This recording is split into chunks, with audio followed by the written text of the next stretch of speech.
நம்ம எதை பற்றி பார்க்க போகிறோன்னா கிளைடர் எப்படி செய்யுதுன்னு தான் பார்க்க போகிறோம் சார்ட்டில். அதுக்கு நான் ஃபஸ்ட்டு கொஞ்சம் சின்ன சார்ட்டை எடுத்துக்கிறேன்.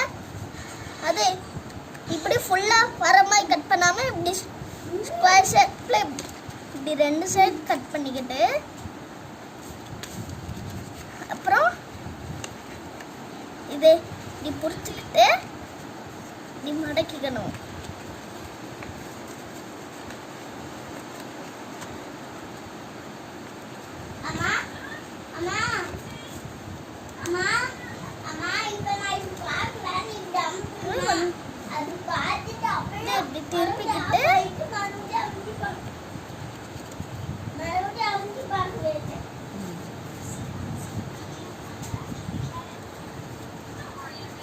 திருப்பிக்கிட்டு இப்போ நம்மளோட கிளைடர் வந்து முக்கால்வாசி இது பண்ணியாச்சு.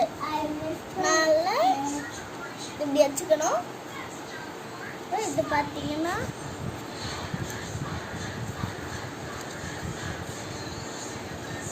மடக்கிக்கணும். இதுக்கப்புறம் நல்லா பொங்குறதுக்காக இப்படி பண்ணிக்கணும். அவ்வளோதான், நம்மளோட கிளைடர் ரெடி. இது போகும்போது இப்படி சுற்றி சுற்றி போகணும். சூப்பராக போக இதை நீங்களே வீட்டில் ட்ரை பண்ணி பாருங்கள். இது ஈஸியாக வரும்.